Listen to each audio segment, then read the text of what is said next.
In Visual Basic, I'll create a variable, say a string, and assign into that string some value, a literal value. In this case, I've created a value type. This string, hello world, is a value. It's not a reference at all.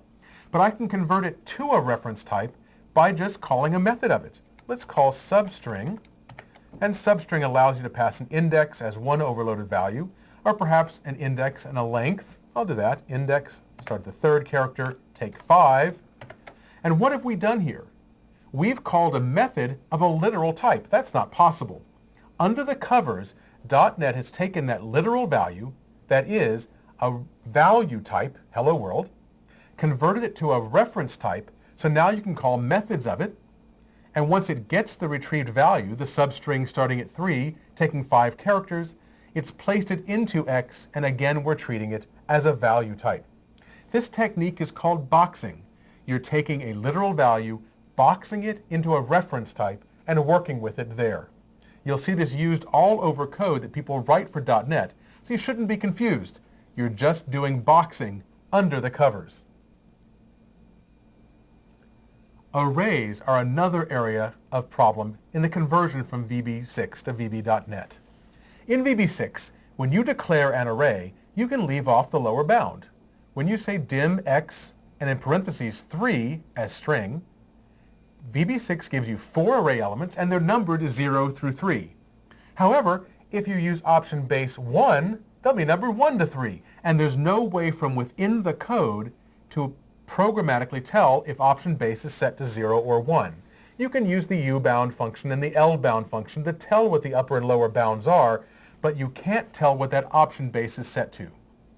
You can always, in VB6, set the lower bound if you like, so you could use dim x from 1 to 4 and get 4 elements numbered 1 through 4.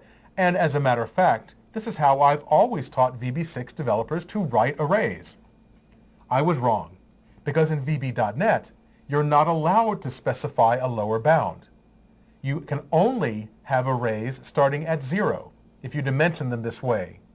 If you say dim x parentheses 3 as string, you'll get 4 elements numbered 0 through 3. In this case, don't use the techniques you used before. You won't be able to write code that has a specified lower bound. And if you're writing VB6 code now that you might like to convert to .NET later, get used to not using that lower bound. One interesting side note, in other .NET languages, like C#, when you declare an array x parentheses 3, actually in C# it would be a different syntax, but the same concept, you would get, in that case, only 3 elements, numbered 0 through 2. But Visual Basic gives you 4 elements numbered 0 through 3.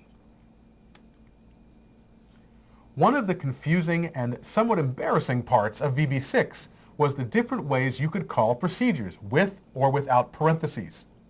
I remember teaching VB6 classes where I would say, if you call a function and there are parameters and you use the return value, put parentheses around the parameters.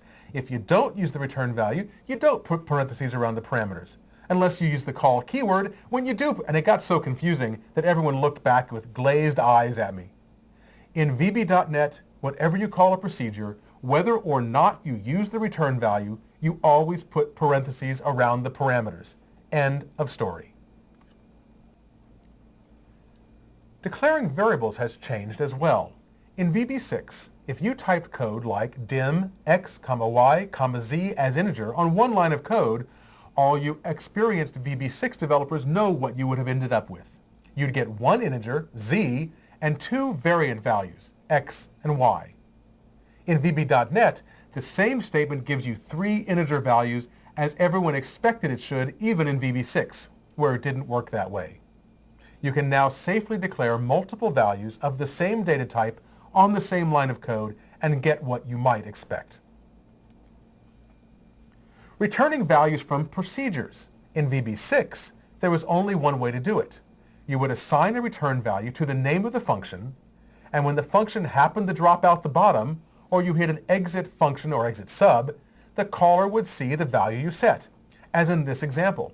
If you have a function called getValue, which returns a string, if you assign a value to the name of the function, getValue, Whenever you happen to leave the procedure, the value you last placed into that variable, getValue, is the value the caller would see. And you can still use this technique in VB.NET. But VB.NET gives you a second option. In VB.NET, you can now use the return keyword to return a value from a function. At the same time, when you hit the return keyword, you exit the procedure. So this is very much like in VB6, assigning a value to the name of the function and then adding an exit function statement as the next line of code. Return does both those things wrapped up into a single line of code.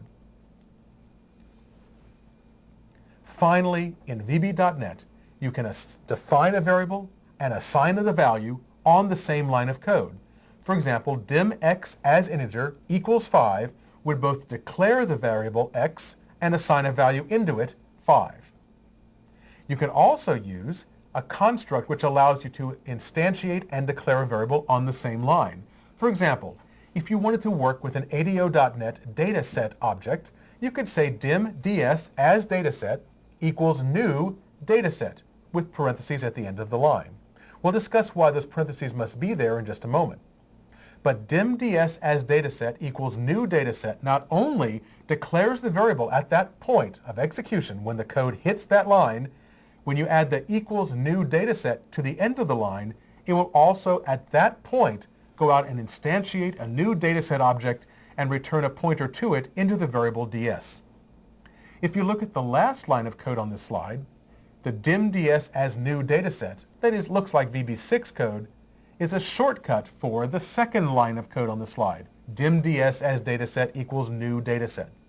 They have the exact same behavior under the covers. So you may wonder why those parentheses are there at the end of the declaration, why we need the parentheses at the end of new dataset, and how it's possible that you can send a variable as a parameter to the declaration as well. Turns out that in VB.NET, as in all the .NET languages, when an object comes into memory, under the covers, the framework runtime runs a constructor for that object. Objects can have multiple constructors, with or without parameters. In this case, the dataset object has a number of different overloaded constructors. You can create a dataset while passing a piece of text, and you can pass it without that piece of text. Here, if we send a parameter, in this case my data, as a string, when creating a dataset, we're assigning a name for that dataset. That is, we're giving it a unique name that you can use later to refer to that particular dataset. If you don't pass a name, you can only refer to it by number in the collection of datasets later on.